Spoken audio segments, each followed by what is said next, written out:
No, man, but you got to keep going. What am I going to do, quit? That's not an option. You got to keep on keeping on. Life's a garden, dig it? You make it work for you.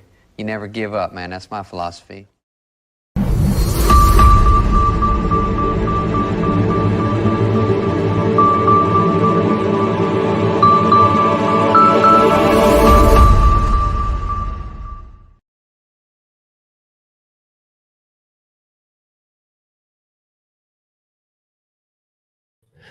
All right, everybody. Welcome to Let's Get Growing right here on the Urban Gardener channel. So glad to have all of you with us, joining us this week here for a just basic live stream here for us as we get things geared up to move on into our next season of the Let's Get Growing show. We've got more special guests and all of that lined up for you all coming up this next week. In fact, next week we'll be having with us one of my favorite people in the gardening community, one of the first people that I got to meet and be on her channel, actually, Kay Cottrell of Late Bloomer Gardening on YouTube. Kay Cottrell is again, a really special person as far as my gardening adventure here on YouTube is concerned. And I'm really excited about having her on the show with us this next week. We finally got her to come and join with us. So look forward to that coming up next week as we get gearing back up with all our special guests and all of that we have here on the show. And also here at the top of the show, be sure hit that thumbs up button. Click the like button down below there. Let us know you're here. Subscribe to the channel if you haven't subscribed already. I know you have, but if some of you that are still there or you're just joining with us here, catching our live stream for the first time, click that subscribe button and also be sure to share our show with all of your gardening friends and let them know all of the great, awesome guests that we have here on the show and all these really cool interviews and all of that. So be sure to share the show as well too. We have our website at letsgetgrowing.live, and be sure to get into our chat box, whether you're down below or you're over here. Get into the chat box if you're joining with us live here, and be sure to ask any questions, leave any comments. Questions for sure help as far as what we're doing today. We're just having a live stream. I'm just going to talk and chat with all of you in the live box. And also later on, as we finish up this live stream today, I'm also going to do a replay of our trip to the Amazon spheres in Seattle, Washington. It's just a really, really wonderful place. And I thought it'd be a great idea to kind of give everybody a chance to take a look at that again too. So we'll have a nice, cool, fun conversation about all of our gardens and all of the things that we've got growing on. And then to end the show, I will stick around in the comment section to chat with all of you there as we watch a replay of our Amazon Spheres episode. So yeah, also again, be sure to leave those questions too. And good way to support our show if you like the content that we have here on the Let's Get Growing show is to support our sponsor, Ivy Organics, at ivyorganics.com. They have a really awesome shop there with really awesome, well-balanced organic fertilizer that I'm using this year in our gardens. It's really awesome, really great. And they also have this 3-in-1 plant guard, which can be used as kind of like a whitewash for trees or a spray on for your plants to help it protect it from sun scald and pests and all that sort of stuff. So it's a really great product. I encourage you to go check it out, go purchase some, and use our promo code GROW10, GROW10, in order to get 10% off in their shop. So yes, definitely be sure to go check out Ivy Organics. Awesome. Again, really great to have all of you here on the show with us today. Really, again, just another one of those straight up live streams that we kind of do in between our seasons. We did this between the spring and summer season. And even though we're kind of still in the summer season, we are kind of moving on towards what will be our fall content for the Let's Get Growing show, and all of the great guests that we'll be having coming up here with us, including next week, Kay Cottrell, as I just mentioned. So be sure to check that all out too. All right. And also, I did want to say at the top of the show too, one of the things I've been seeing in the news, and I can't pay attention to too much of this sort of stuff. It really kind of sets me off in a sense when it comes to it. Really depressing and a sad situation over in Hawaii. So I want to send all of our thoughts from the show here to all of those over in Hawaii who are dealing with the wildfires over there. Such a terrible story. And again, too, we've dealt with a lot of wildfires right here in Southern Oregon, where where I live at. In fact, we had a couple of seasons a couple of years ago that were really, really bad. And talk about tragic losses and all of that. We had a couple of our towns just south of where I live here in the city of Medford in Southern Oregon. There's a little town called Phoenix and another one called Talent.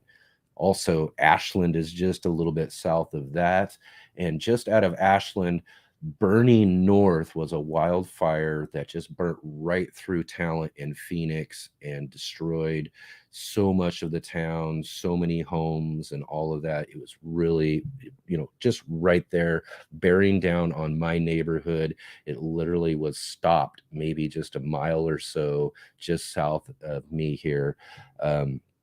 Before it kind of got into the Medford area. And that was one of the scariest days that I've ever experienced. It was like being in one of those post-apocalyptic, or just as apocalypse is happening or whatever, you see maybe the comet or whatever. You've seen these movies where, everybody's trying to pack their things and their prized possessions into their car, their children into their car, and trying to get out of their neighborhoods. And that's what it was like all around me for miles around all of this area here too, was people just packing up, all the stuff on the top of the car, the back really full, stuffing the children in there, and not being able to go anywhere because everybody was gridlocked, because everybody was trying to leave at the same time. It was one of the craziest things I've ever seen and experienced. And going through that, having the fear of this, wall of fire heading towards our neighborhood, was one of the scariest things that I've dealt with. So I just cannot imagine what it was like for those who are trapped as far as fire closing in on them in Hawaii, over there in Maui, and all of that too. So really, really just kind of concerned about all of that, and hope that everybody is doing as best they can out of that situation. I know there's tons of loss, whether, family members, community members, friends, all of that sort of thing. That's a terrible, terrible loss, let alone all of the property damage and all of that, the homes lost and all of that. So yeah, just really, really devastating to be seeing all of that in the news. And again, I don't know too much about all of the real information, numbers or any of that sort of stuff, because literally I just can't pay attention to it. I'll, leave my thoughts and prayers and all that sort of stuff the best I can do from where I sit, and hope the best for everybody. But yeah, it's just really devastating to see that as far as headlines in our news and all of that. So let's see here, who do we got with us today? We've got our regular crew. We've got Jay with us handling all of the comments in our comment section there. It's great to have you with us. Connie, awesome to see you. Hi. And of course, Rob joining us from over in England. And yeah, really great to see all of you guys. It's great to be here again. We did take last week off, and kind of had what was supposed to be kind of a work weekend for me to catch up and do a lot of the things I needed to do as far as catching up with some of the podcast stuff, some of the website stuff, and all of that for our show. And yeah, I got a little bit done, but I got so busy with so many other things that I still got a big, big, long to-do list. So hopefully I'll be able to catch up with a lot of that stuff here coming up and all of that. But it was kind of nice to take a weekend or a day off, even though I really kind of enjoy doing these live streams with all of you. But it was kind of nice to take a weekend off. I haven't not done a live stream since what was it? We started the show February 25th. So yeah, it was um, we've been doing that every Saturday. We've had tons of awesome guests on our show, and just been really enjoying this Let's Get Growing show. And so it's it's been a great experience. So I kind of missed it a little bit, even though even though it was nice to be able to have a little bit of a weekend off and all of that. All right, let's see. Hey, Connie, many prayers going up for the people in Maui. Robson, well said, Enoch. Thank you very much. In fact, is what we do. Let's start showing these things here. Yeah. Yep. Exactly. But yeah, we got a whole bunch of things going on. Of course, it's just the kind of that same story. When it comes to the summertime and all of that. We're just trying to bear through some of the heat and all of that. For us here in Southern Oregon, we've been kind of hovering around 90s, just a little bit over 90 now for the last week or so. So it hasn't been too extreme. In fact, it's really kind of helped out with some of our fruiting plants. I've been able to we've been able to get some fruits forming, and haven't lost too many flowers over on a lot of our plants. But I do still have a bunch that haven't actually produced anything at all, from some of the heat that we're experiencing. But we're about to hit a real heavy brunt of our summer coming up this next week. In fact, starting tomorrow, it's going to start reaching above 100, and we'll be like well over 100. For the next week or so, 102s to 108s for the next week or so. So again, it's just about making sure that all of our plants can handle and survive through all of that extreme heat, whether we're using some shade cloth in order to shade some of our full sun plants that are really just kind of in the full sun throughout the day. If you have that opportunity to be able to use some shade cloth, it's a good idea. But the big thing is making sure that your plants are staying hydrated. If you're growing in ground, a lot of people are growing in ground. It's good to do a nice deep watering when it comes to getting your plants prepared for a heat wave that's coming in. I've done that with a lot of our tomatoes and some of the peppers and different things that we've got in ground, which on the backside of our property, plus all the things that we've got growing over in our micro farm over at my friend Mike's place. So that's just the best we can do as far as those are concerned.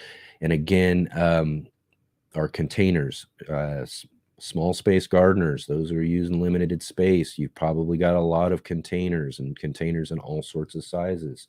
Smaller your container is, the more important it is to make sure it's getting watered. And during some of these high heat situations, you're going to want to water these things probably a couple of times a day in order to make sure that they don't dry out and cause a situation for your root systems to start locking out its ability to uptake a lot of those nutrients that they need in order to actually survive this time. So making sure that you're keeping them nice and hydrated.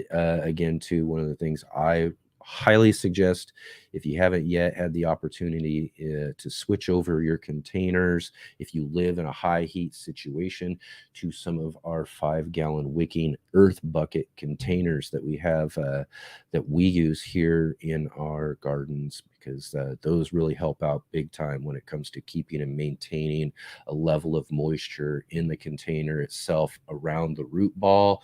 It's because it's got a nice little basin of water that it feeds into the actual container that holds the plant and the soil, so it can wick that water up in there as it needs through the heat. And the 5-gallon sizes that we use, that reservoir holds pretty much enough water that I've found lasts me about 3 days, 2 to 3 days. I mean, we're getting into the high hundreds. A lot of that's going to really start to even evaporate away a little bit too, but it does help keep my containers, so I'm not having to worry about watering them twice a day. I'll go in every other day, make sure that the reservoirs are filled up, and then I'll give it a little bit of watering from the top in order to kind of soak down a little bit and make sure that topsoil's hydrated as well too. Connie says, we've got a cold front coming to Texas. Monday is only going to be 97, 69 that night, then right back up to 105, 110. Yeah, that's quite a cold front, right? When you can get down into the high 90s. Yeah, our cold front has been low 90s. Low 90s have been great. Again, like I said, we got to go this next week with about 100, and it's going to get up to about 108, 110 for us. And in fact, Jay actually put us a nice little something to think about too, especially for folks, like where Jay's in Canada, Rob up in England. 100 degrees Fahrenheit equals 37, 38 degrees Celsius. So yeah, it's still really hot. No matter whether it's Fahrenheit or Celsius, it's going to be a doozy. So again, we'll bear down through this next week or so, and then from what I can see in the weather, we're going to get right back down to the low 90s. So hopefully we don't lose too much of our fruit on our fruiting plants throughout this week. Hopefully, again, we can avoid some of that by helping make sure that our plants are prepared the best we can for all of that. All right.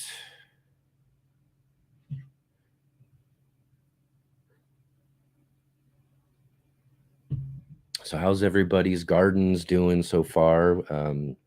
Are you all, Connie, you're dealing with some high heat and all of that. Is your garden doing well? Are your plants sustaining through all of this heat?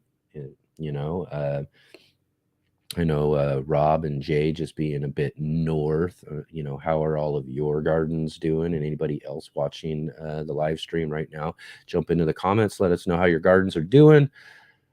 Let me know if you got any questions or anything like that. Other than that, I'm just going to talk about whatever comes up. And that's a kind of a fun thing too, is that I keep trying to think of a list or things I could talk about before the show, but I've found I've done a little bit better as we don't think too much about it. We just kind of go along with the flow when it comes to these live streams here.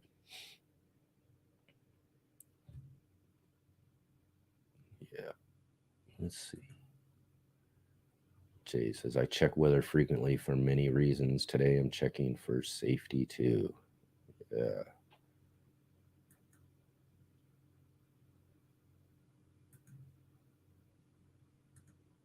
And he says, my gardens are at their peak with enough harvest to start sharing to a small degree. Yeah, absolutely. Share what you can. I grow so much myself in my garden that I've always got plenty. In fact, what I do is I live along an alleyway. I have like a basket where I take some of the extras there, and I'll have it out there for anybody walking by, a little sign that says free food. And or if I catch people wandering through the alleyway, they end up having to leave the alley with some sort of extras that I have from the garden and all of that. So we've been doing a bunch of different harvesting. We went over to the micro farm this last week and I harvested up a bunch of onions, and we pulled out our potatoes. Um, those did really well. I talked about this in previous weeks. We had just these giant, awesome onions.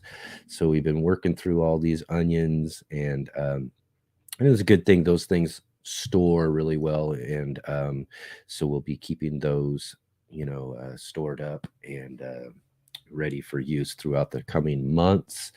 Plus, again, the potatoes that we've got, I'm actually hoping that what we can do with those, we only had like a few seed potatoes this year to kind of grow in just a little kind of corner of one of the plots. In that front yard garden that we have.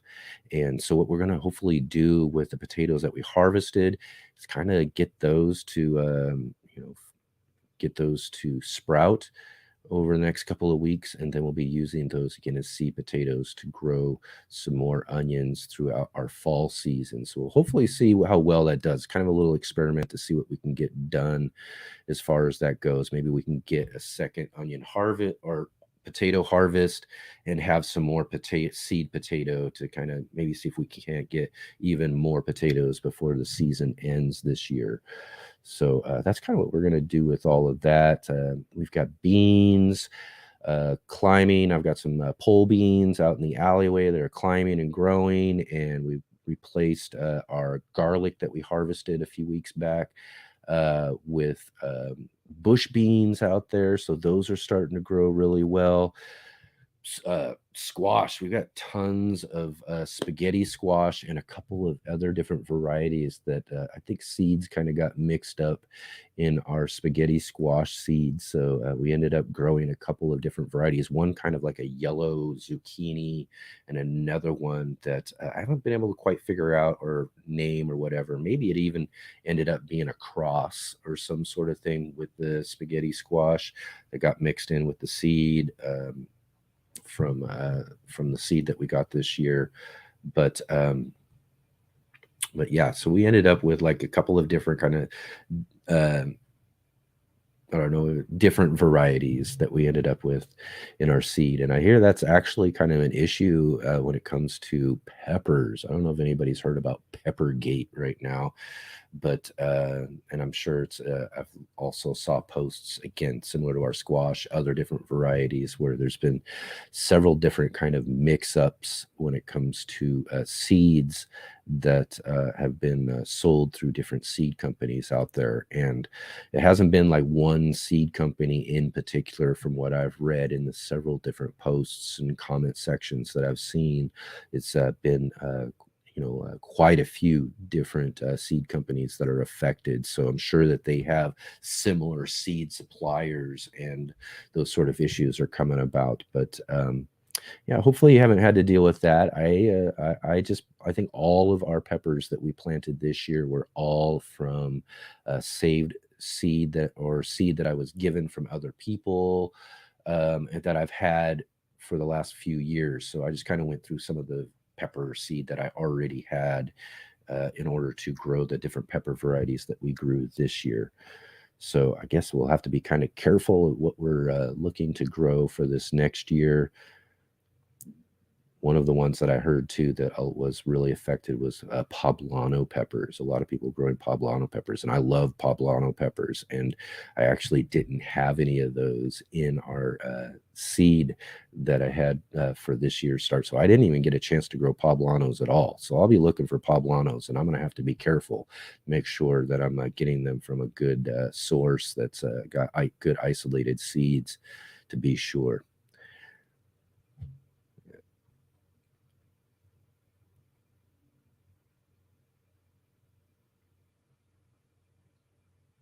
All right.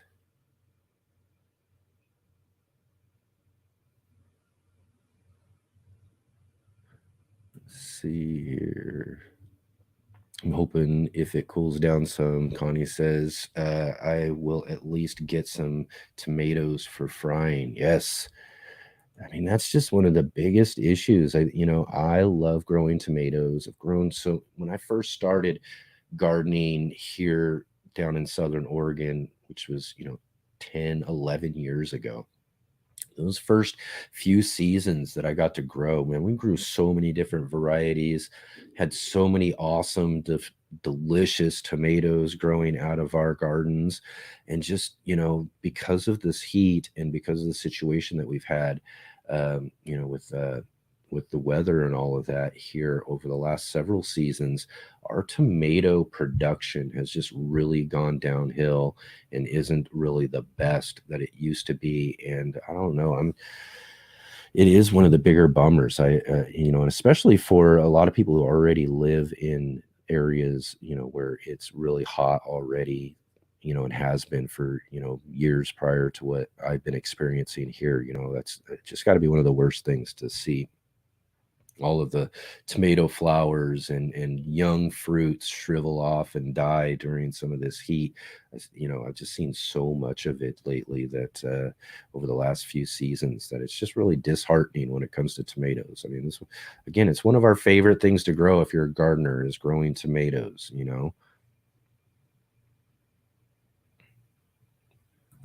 Jay says that yesterday harvested his first potato harvest for this year. Awesome, awesome. Yeah.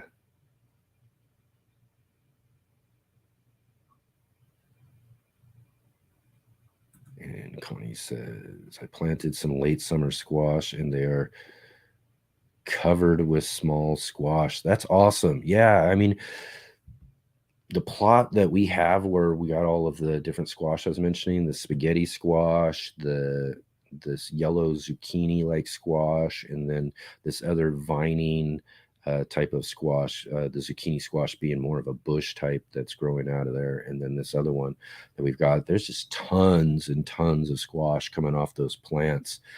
But a couple of rows up, which is probably, seeing, well, I mean, it's seeing more sun throughout the day and not getting shaded out very well. It hasn't actually produced any. And this is a butternut squash variety. And I usually get a lot of good butternut squash off the plots that we have here in our gardens here. But over there where it's growing, it's one of the few plants that we have growing over there in that garden that aren't producing anything. I'm not getting any fruiting flowers off of those, or the female flowers. We're just getting all male flowers. And yeah, it's kind of a bummer because the butternut squash is one of my favorite squash. That's why I grow it every year. Rob says, I have only harvested 2 peppers so far this year. I Yeah, hopefully, I've just been starting to harvest a bunch of our sweet pepper varieties. I've got some of these really cool bell peppers, yellow bell, and then there's this variety called Lesia that I got last season, and they just grow these just awesome red heart-shaped pods, and those have actually been doing really well, producing a lot. We've got some yellow cayennes, this Santa Fe variety that grows these really delicious kind of medium-sized pods that grow like in this upright fashion off of the plant. Those have been growing really well. Everything's been doing good as far as the peppers are concerned. So hopefully we'll continue to see that happening. And that's also in our back patio area where it's really only getting about 6 hours to, maybe six, maybe a little bit more hours of full sun throughout the day. And then it's getting some good shade. So I'm sure that shade is really helping out, especially during the hotter parts of the day. And then again, too, we're growing them in these 5-gallon wicking earth buckets, that have a water reservoir, so they're not dry, they're not being allowed to dry out at all. So I'm sure, again, that's really helping keep those fruit growing on those plants.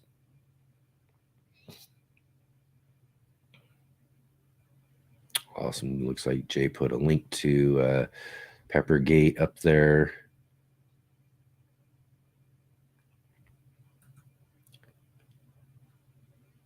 Got 90% shade cloth up, and what's not under that is in deep shade just to keep them alive. Yep, exactly. Just as I was mentioning about with our peppers, kind of mentioned there as we started.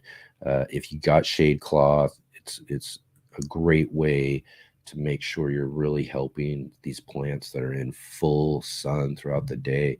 I mean, you think, like tomatoes and peppers and all of that, these are sun loving plants, but again, that's just to a limit. Once the sun gets to be just too intense and the heat just gets too hot, especially through that midday, those sun loving plants are just going to be, they're not going to like it at all. There's always too much of anything.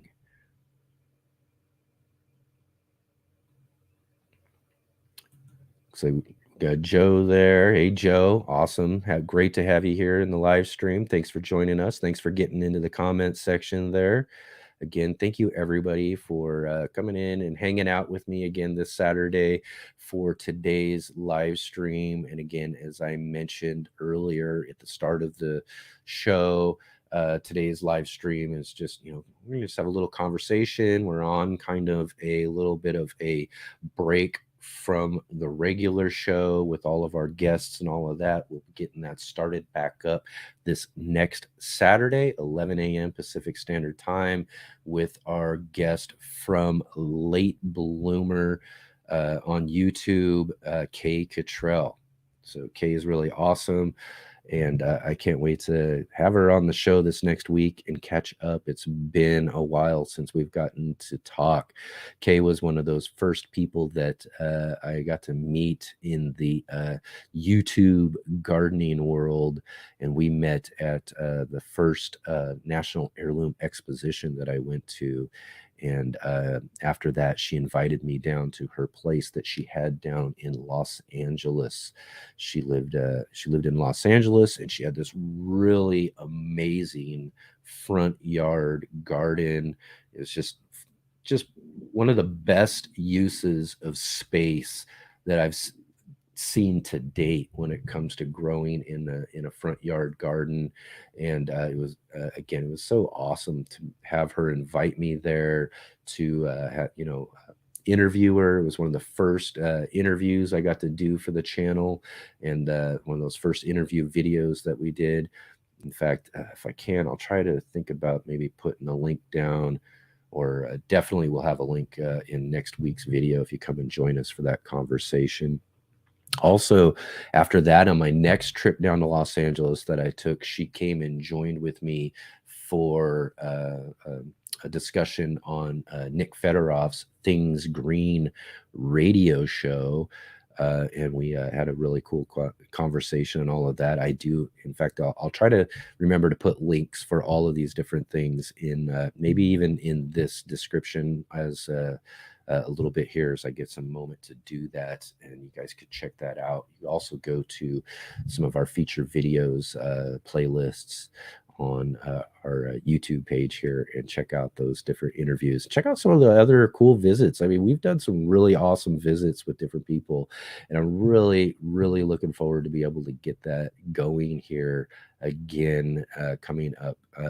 We're going to go down to the National Heirloom Exposition. It's been 3 years since we've been to our last exposition in 2019, because as everybody knows, it was just shortly after that, in the beginning of 2020, that the pandemic hit, and Baker Creek Heirloom Seed Company shut down the Heirloom Exposition for a few years. So we're finally going to be able to get back to doing that coming up here mid-September. I think it's like the 12th through the 15th down in Ventura County. I'm really excited about getting down there and not only checking out, and we'll do some live streaming from the exposition as well too, but also for me to be able to go and visit and go see some people and make some videos with different people that we've gotten to do that. I'm going to try to fit in a couple of new ones that we haven't done before, but it's been a couple of years since I've been down there. So I also want to go and visit and hang out with some people that we've done videos with before. Especially, I want to go check out our friend from our group. We have the Facebook group, which you can find a link down below in our comments or in the description below to our where's that at? Here we go. I'm gonna take that there. But find a link down below. Sorry about that. In the description below to our Facebook group there, the Let's Get Growing group. And one of our really prominent members who's always posting, he posts all year round, showing us all the cool things that he's growing in his front yard, backyard, side yard, all sorts of different gardening spaces that he uses. And again, too, probably, next to Kay's that I saw in her front yard garden, he has just an exceptional use of space. He keeps it just going. As soon as one thing's done, he's on to the next thing, just growing tons of stuff. We got, it's our friend Wayne Elgin, and you can see tons of the different things that he's got growing there in our Facebook group, the Let's Get Growing group. And, so go check out that. Go join our group if you get a chance. And then hopefully I'll get a chance to go back down there and check out what he's got growing on again. This coming September, as well as a bunch of other feature videos. I'm really excited about getting to see people and visit people. I love doing this show. This show has been a great extension of the whole being able to do interviews and all of that sort of thing through being able to be on the internet. And what we use is StreamYard for our live streams, and it just gives us the ability to bring in all the guests from all over the country, all over the world, and that's been really awesome. But I still really enjoy being able to get on the road and to go see all of the all these awesome people and awesome gardeners and make videos with all of their all the great things that people are growing on out there. Let's see here.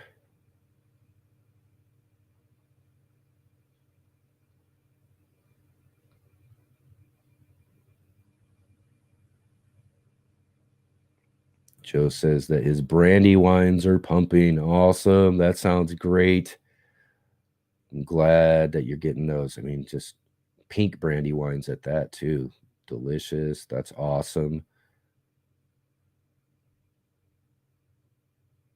And Jay asks, oh, he was asking Joe. Oh, did you have someone take? Well, I'll answer that as far as what we're going to be doing on vacation too, because that's something I've got to really think about too when it comes to all of the garden spaces. I'm going to be heading out for, it'll be a week and a half. I'm not quite 2 weeks when it comes September, and that's definitely something I have to do. Is I have to call all hands on deck when it comes to my friends and family. A lot of it helped by my daughter will come by and help make sure everything's watered and staying alive and taken care of, because not only plants do I have, I've also got I've got my cats too, so they got to make sure that they're getting fed and all of that too. So definitely got to make sure that I have somebody here to help take care of it. That's one of the things too that it's hard to. I mean, I like to get out and I like to go do things. In fact, I was hoping to be able to get up and go up to the Seattle area not too long ago. A few weeks back, I had a plan to do that, but ended up having a couple of losses in my family. Grandmother passed away and that sort of thing. So I kind of replaced that trip and that whole thing with taking care of family and that family service and all of that too. So, but even during that short little, day trip that we took, I got to make sure someone's keeping an eye on things too. But yeah, gotta make sure our gardens are taken care of. It does, like I said, I like to be able to do more, but I have a lot of gardening, and it's kind of tough to ask some people. So that's why I ask a bunch of different people to kind of contribute just a little bit to kind of help make sure things are, staying all right. Let's see here. Oh, John's joining with us here. John, thanks for joining with us. Thanks for jumping into the comment section there.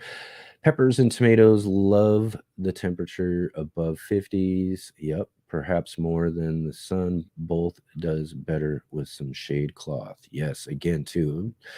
50s are again to the temperature we're looking for. We're wanting to get right around that 50s mark, and be able to make sure that we're avoiding any sort of frost as we're getting them started for us, in these hotter areas, in the springtime or pre-spring, if we can get them out sooner. Temperatures again change, so we were able to get them out just a little bit sooner. But yeah, you're looking for above 50s or around 50s, just a little bit below if you have to. It doesn't, it isn't quite necessary to be right at 50 or above, but you want to be really close to it, and you want to know that the temperatures are going to stay consistent and keep going up, as you're moving forward. So, if you're in that sort of situation early on, it's great to get those started. But yeah, shade cloth and good hydration, deep watering for your tomatoes. If you got in-ground tomatoes, deep water those things, as you're hitting into these high temperatures.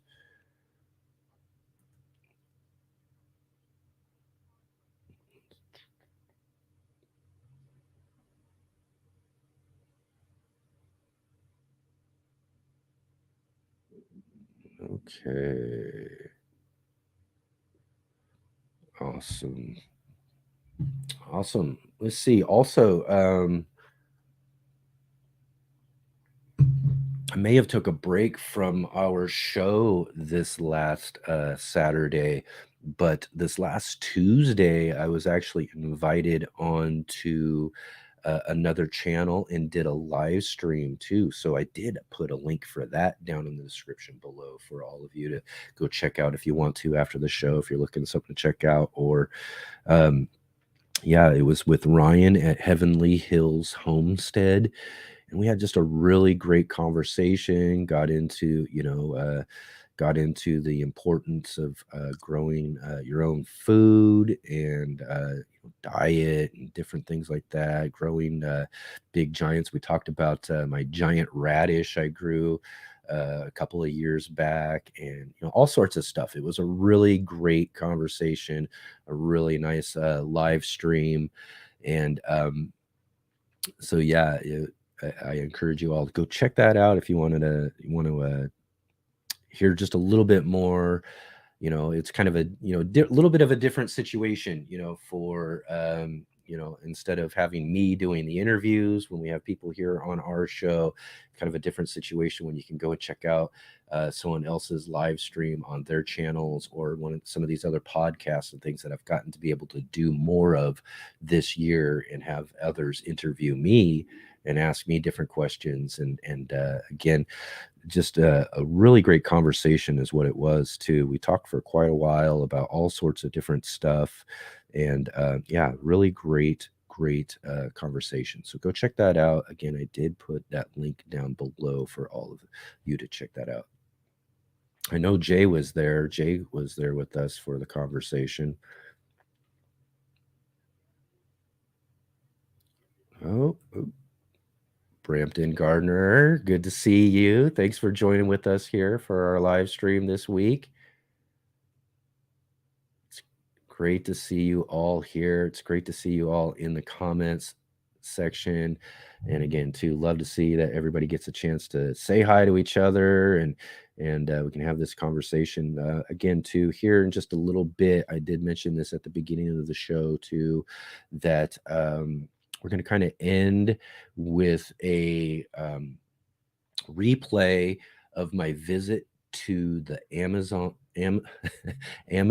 Spheres, which is this really awesome indoor, just basically indoor jungle. It's these big giant round spheres that are like, they're at least, I think, like 3 stories high in the bigger one, and just glass all around. It's this really awesome feature that Amazon built in downtown Seattle. And over the last couple of years, they've actually opened up the inside of the Amazon spheres so that people can do walkthroughs. And which is really cool too, is it's not like a guided tour. I mean, they literally just let you loose in there to go wander around and check out all of the really cool, awesome things that they have growing on there. I mean, we're talking plant walls that are like a couple of stories high, all of these just different awesome things. They got big giant trees and all that sort of stuff inside of there that you can walk through, and all these different walking paths that they have all over the place. And we went in there and just did a little walking tour to check out all of that sort of stuff. So that's what we're going to do, is I'm going to play that video here in just a little bit as we end the conversation part of our live stream here today. And I will stick around and hang out in the comment section during that replay. So I encourage you all to stick around to check that out too, because it's really great. It's actually one of my favorite things I've done this year and probably the last few years. I've been wanting to get in there. We did a video several years ago on my first trip to the Northwest Flower and Garden Show, and I was actually just walking around downtown, during kind of a break from the Flower and Garden Show. So I went wandering around to do a nice walk around downtown, and just kind of turned a corner and saw these things and couldn't believe it. I had no clue at that time that they existed.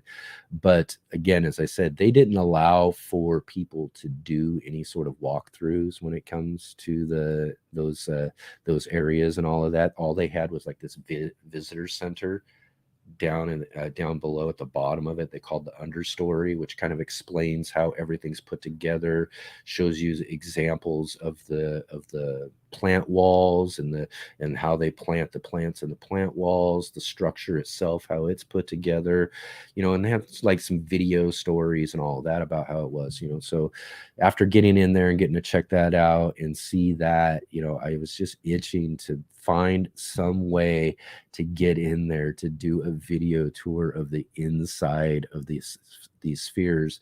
And luckily, when I checked into it for the visit that we did this year to the Flower and Garden Show, that they opened it up to the public on certain days. So it was awesome that actually lined up with the days that the Flower and Garden Show were happening too. So it was awesome that it all worked out. And really, again, too, just a really great experience.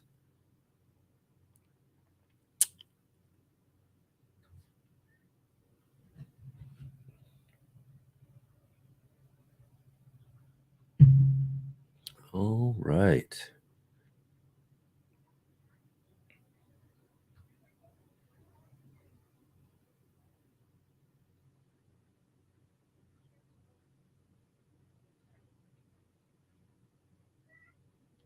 Oh, and also Jay did put a link there in our comment section to the Amazon spheres if you wanted more information, or if you're planning a trip to Seattle, you can check that out. I mean, if you're going to Seattle, you got to go by and check it out. Even if they can't get a tour, find a way to just drive by or check it out. It is a really awesome place.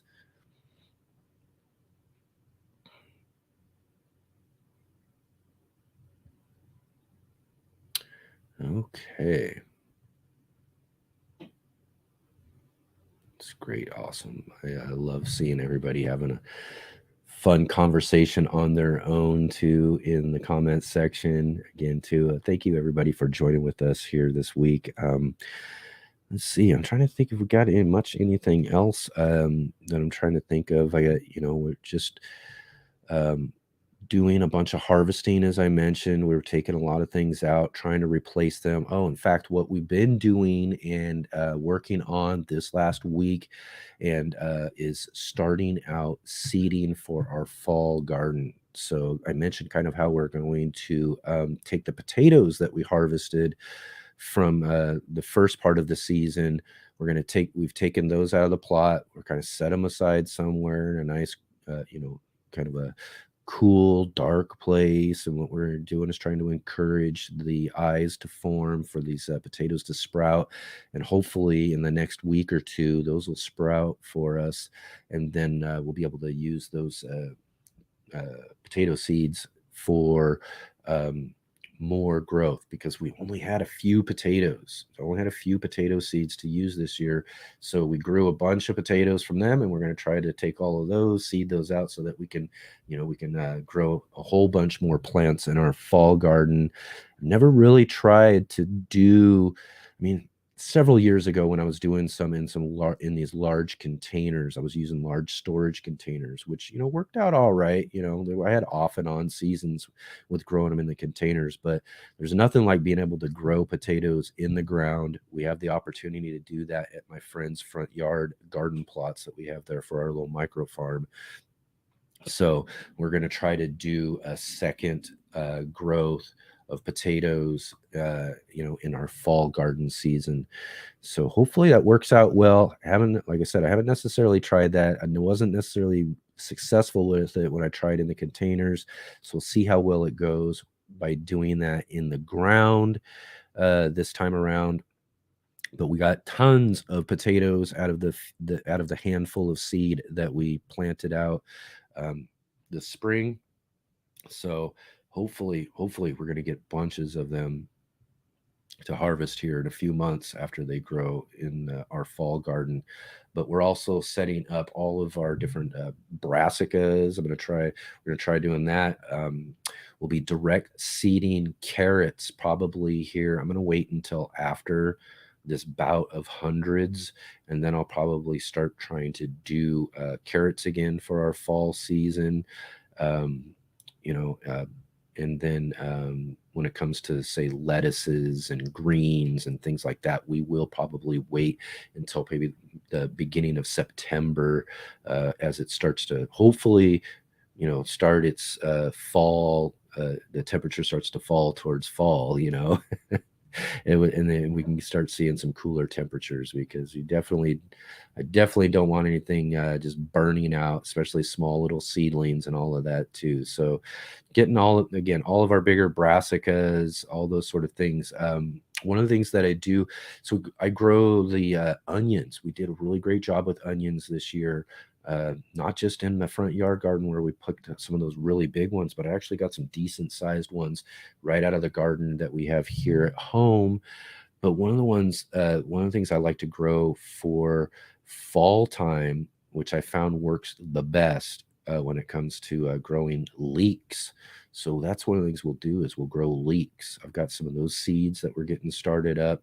We'll get those out into, we'll start them indoors, get the little starts growing just like we would do with our onions. Get them started indoors. Once they get to be, about, 4 or 5 inches tall, I'm going to cut them down just a little bit, give them a little haircut to encourage a little bit more growth. And then once we get them growing, maybe back up to another 4, 5, 6 inches like that, the weather will be cool enough. We'll get them outdoors, and then we'll start taking those starts and plant them out into some spaces. And then what I found, though, is that leeks love the cooler temperature. Onions, I found, we start them off in the cooler part of early or late winter, not early winter, but late winter into spring. And then, as it starts to get warmer, they start to bulb up and get really big. With leeks, I've found that, it kind of works just the opposite in a way. They want the weather to start cooling down. And as the weather cools down, those things get nice and big. So leeks are another one that we're going to be getting started up too. And then hopefully we'll have some nice leeks harvested up as we're harvesting up that next batch of potatoes. And we can make some really delicious potato leek soup for our winter time. Nothing like a nice hot potato leek soup during the winter time. So yeah, that's kind of something I'm looking forward to as well.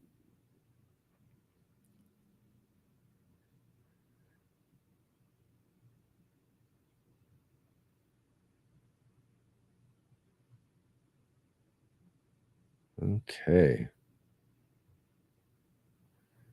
See here, we're probably, unless anybody's got any questions or anything, I'm trying to go through our comment section here. I get talking and then all of a sudden I lose a few comments here, but let's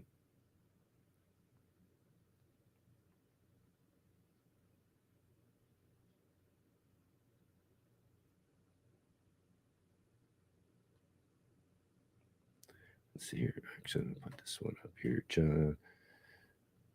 John talks, says 7-2 and trying to garden forever. Yes, that's awesome. Awesome. I'm also a blacksmith trying to develop several tools to help older people garden. I have a mini post hole digger to plant seedlings. That's awesome. That's awesome. Yeah. In fact, what I would do is I'd encourage you to, if you haven't yet, John, go join our Facebook group. I got a link down below in the description. I would love to see those sort of things that you're making.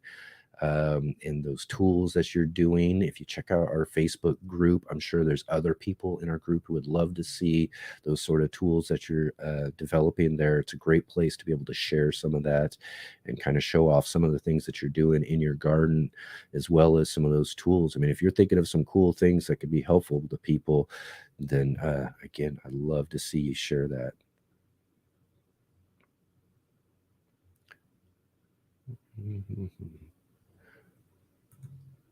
He says, I planted a bunch of leeks, only one germinated, and it's still about the size of a straw. Yeah.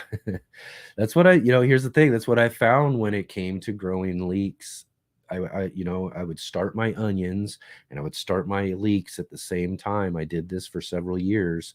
And, even though I'd have moderate successes with onions, over the years, I wouldn't have hardly any success with the leeks.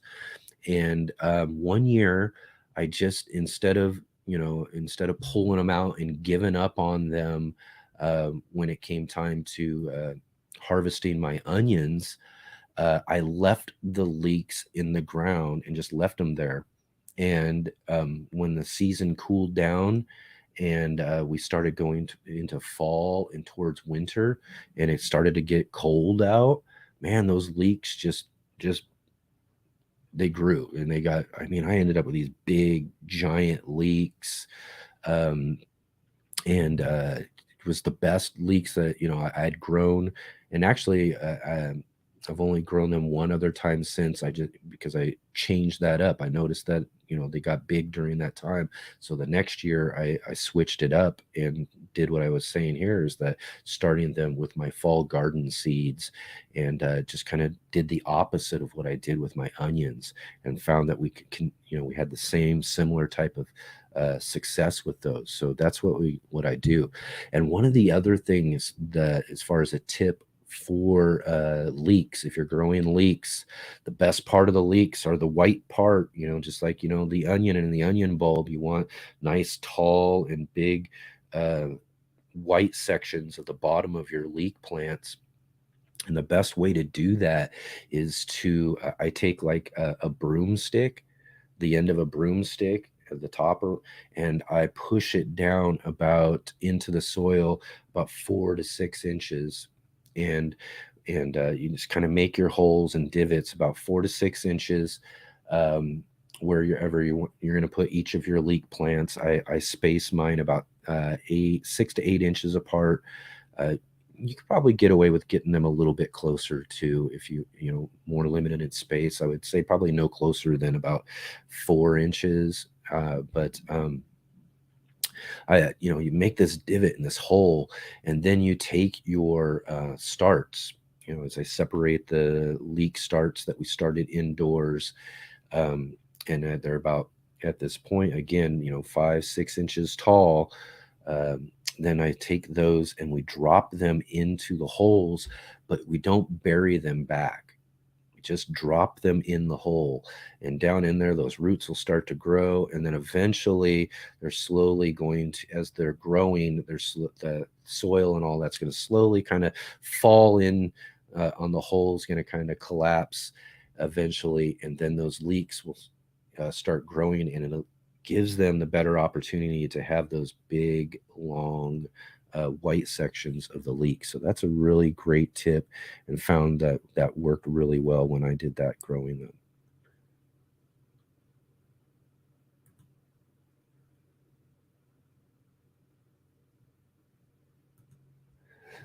Connie says, "You give me hope for my one leek."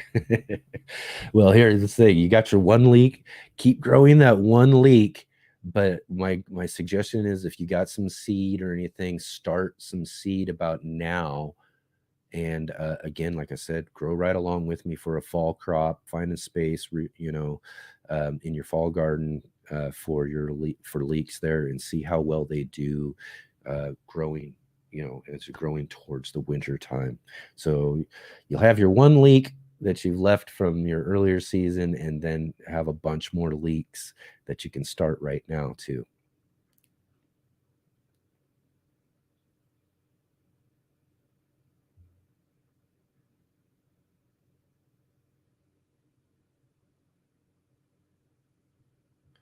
All right.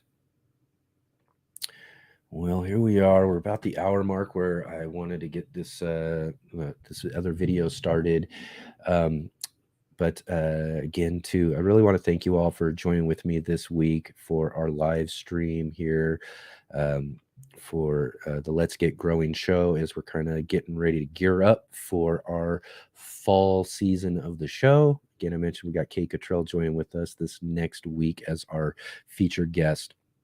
So be sure to be back here next week to listen to that awesome conversation. I can't wait to talk with Kay. And then too, as we get into our coming weeks, we've got more great guests and all of that, and a bunch of other things to talk about when it comes to growing our gardens. I hope everybody stays cool during some of these hottest parts of summer. I know a lot of you have already been dealing with some really extreme heat, but here we only got a few more weeks to go until we're heading towards our fall and autumn season. So get some seeds started if you haven't yet. Like I said, I'm starting my brassicas, my onion, not my onions, but my leeks. Again, we're going to wait until it cools down a little bit after this heat thing, and then we're going to get started with some carrots and some other root crops.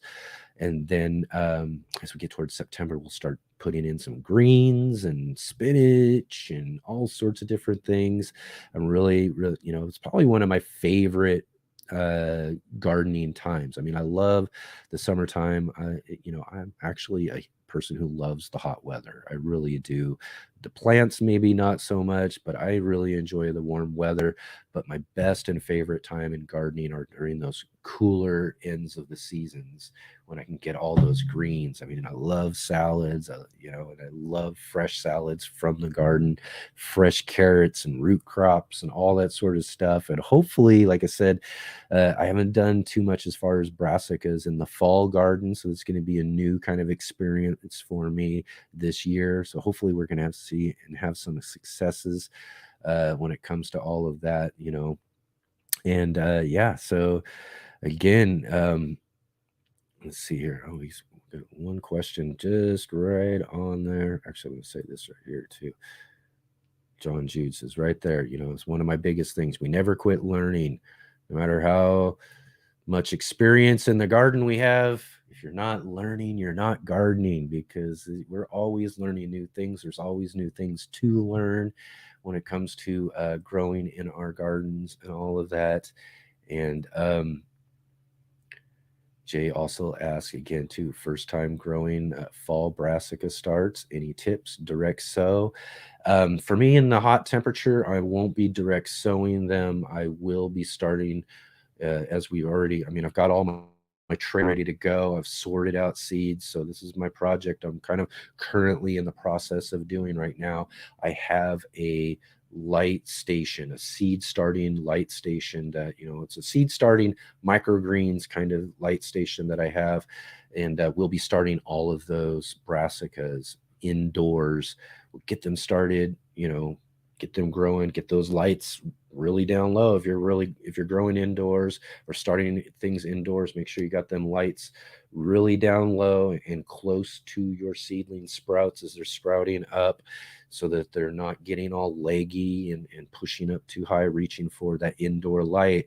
But we get them all started indoors, and then as the weather starts cooling and I can see the temperatures into the future are, you know, kind of heading in that direction, you know, that's when I'm going to get them outdoors in order to harden off and then to plant out into the garden. So that's what we're going to be doing. So no, there isn't really anything that I'm starting for the fall garden as far as direct sowing until I see that we're getting past some of these really hot streaks. You know, we got one coming up that's going to be lasting about a week or so. Once that finishes, and then I can kind of see where the weather forecast is from there, then that's kind of when I'll judge whether or not we'll start direct sowing like our carrots, other root crops like beets and stuff. I might start some radishes and see about that. I love radishes. They're one of my favorite things. So I might start some of those and see how they do. If it stays cool enough, they'll come up, you know, they come up really fast. So again, similar to greens that are only going to, you know, take about 60 days. Radishes are going to only be about 30 days. So I'll kind of get those started in increments as we start the greens, probably in early September for us here in Southern Oregon. I am in Zone 8B. All right, awesome. And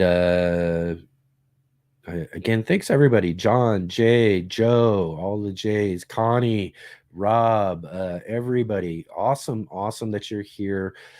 I mean, I really appreciate so much that you guys show up each and every week here to help support our live stream and our live show. We've got, actually, there's some things I'm working on, and we're going to be having some conversations, and we're in development of, you know, where we're going to be going next. Again, I mentioned in the previous weeks, I've been thinking about some different things when it comes to segments and stuff, so we can get the show back to what it was originally intended to be. Right now, we're just kind of rolling with our featured guests. I love talking to our featured guests and getting these folks on our program to discuss, you know, gardening and their different gardening experiences and all that sort of stuff, so that you all can meet and be introduced to new people. And that's what we're going to continue doing. But I want to get our show back towards what we originally started with, you know, with our channel of the week, our Are You Following Me segment, and a couple of other segments that we're working on. We got other things that we're trying to develop right now, and conversations I'm having. We're trying to keep everything going in that direction as we move towards our fall season and into what will be our, you know, winter and, you know, heading into the off season, as we would call it, and then into next year. So we're going to keep moving forward with our show, and hopefully we're going to improve things here. And again, all of you who keep showing up and supporting us, it's really great. Again, you know, I really encourage everybody, if you haven't already, to, you know, to hit that like button. It's really great to see all of those numbers of everybody who, you know, clicking that button and showing us here that you're here watching the show. Also subscribe if you haven't already to the show. And one of the most important things you can do is share. Not just share your extras from your garden, but share our show here, the Let's Get Growing show, with all of your garden friends, and let them know that we, you know, have a really great show here. And we're talking with all sorts of great people, introduce all these new people and new gardeners and all of that to what we've got growing on here. And as far as everybody, don't go anywhere. I'm going to be right in the comment section with everybody, and we'll continue our garden conversation as we take a look at the Amazon spheres.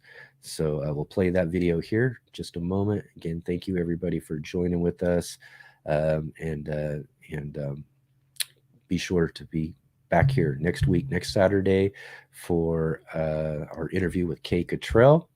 And we'll see all of you again next Saturday as far as the show. But I hope that you enjoy this little adventure to Seattle for the Amazon spheres.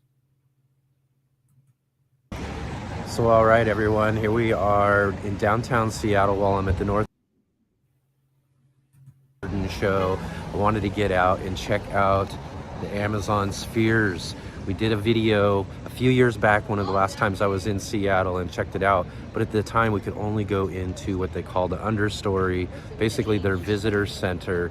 This time, we're gonna get in and go check out all that they have growing on inside this really cool structure.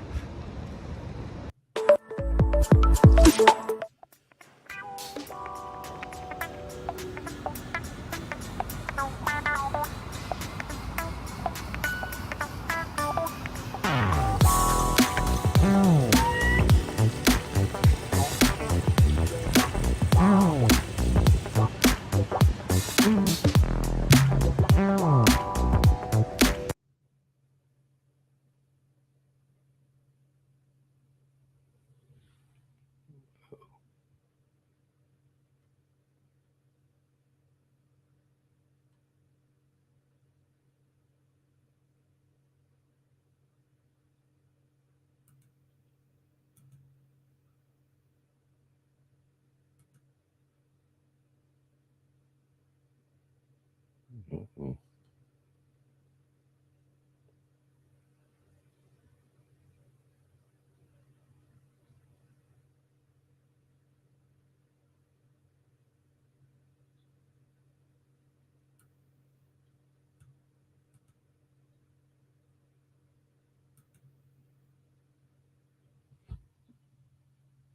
What's going on?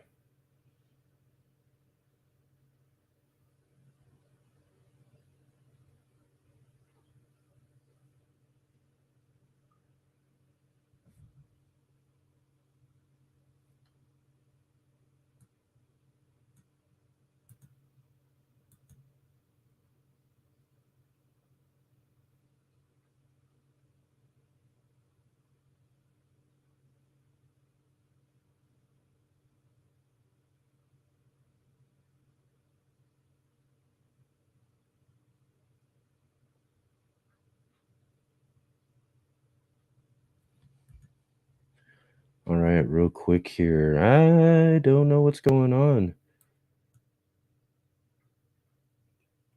Haven't had this happen before, so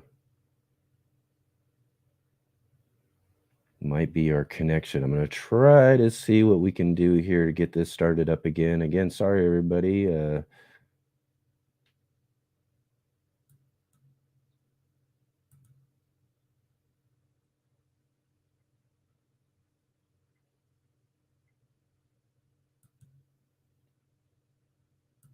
gonna try to reload it up and see what happens here if we can't get that.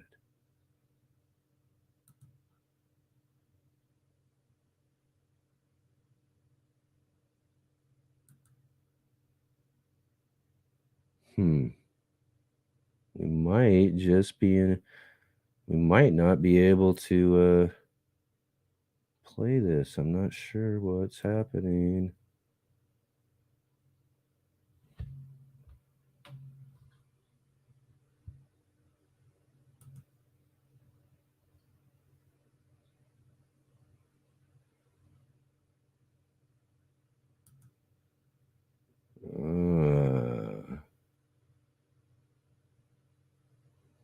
It looks like we've got a free computer freeze.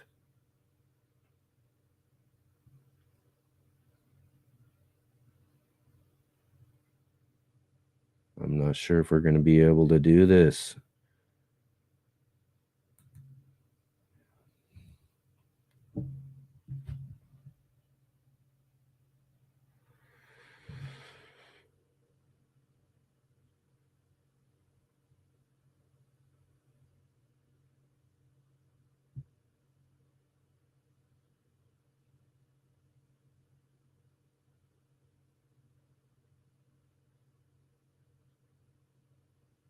So I don't know. Let's see. I'm going to try to see if we can keep going, but I don't.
Okay, let's see. Hopefully we're back on.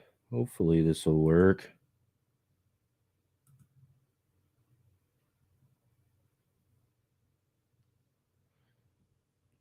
For those of you who are there, can you see me? Can you hear me? Let's just make sure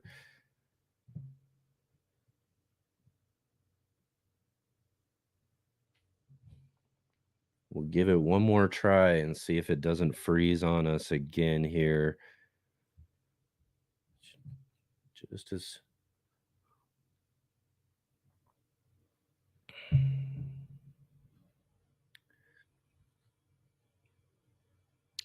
okay, we're seeing yes. All right, I'm gonna go ahead and start this up. Hopefully it'll work. If it doesn't, then it's just another one of those good ideas gone bad. So, but hopefully we can keep this going. So, all right, everyone, here we are in downtown Seattle while I'm at the Northwest Flower and Garden Show.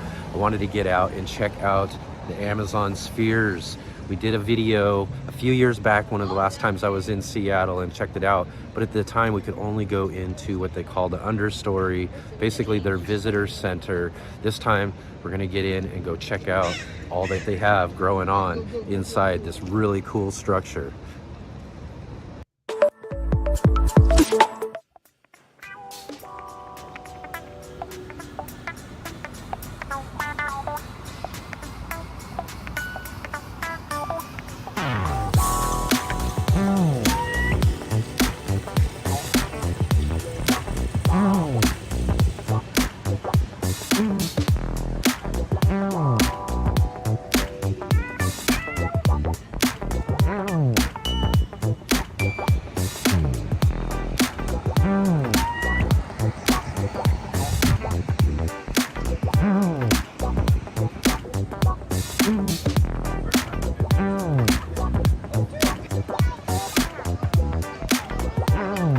So I'm really excited about checking this out. I've been wanting to do this for years, so finally we're gonna get in. Let's go see what they got in there.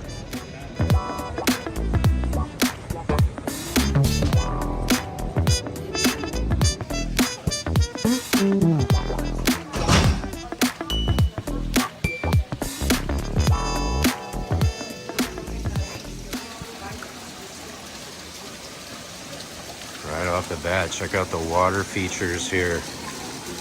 Oh, really nice.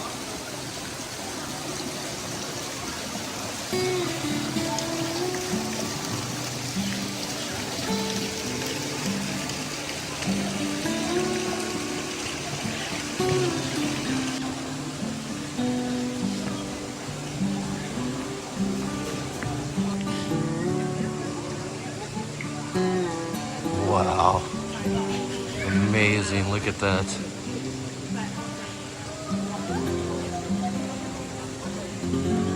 It's got to be a couple stories tall there.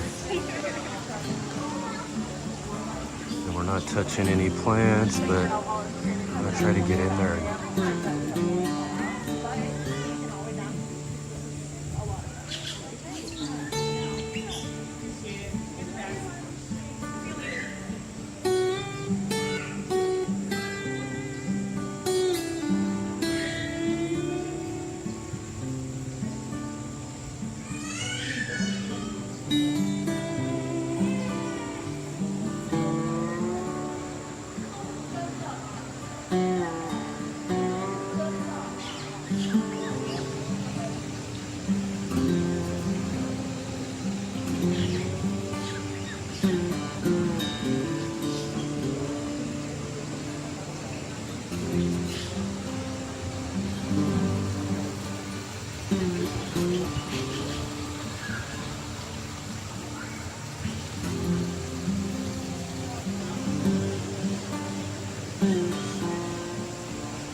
Wow, how amazing is this place? So awesome that we've got the opportunity to be able to get in here. Amazon has really brought the Amazon into the city here with this really cool feature.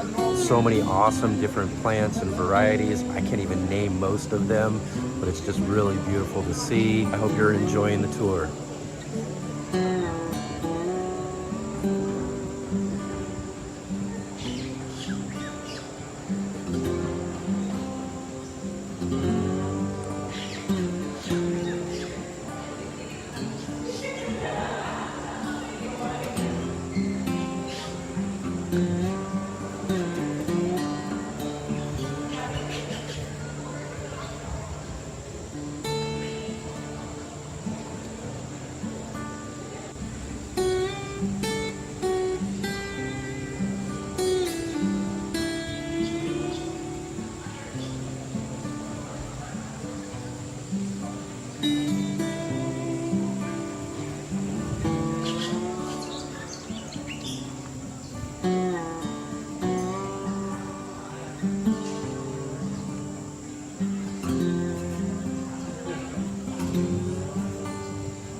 So, all right, that was completely amazing.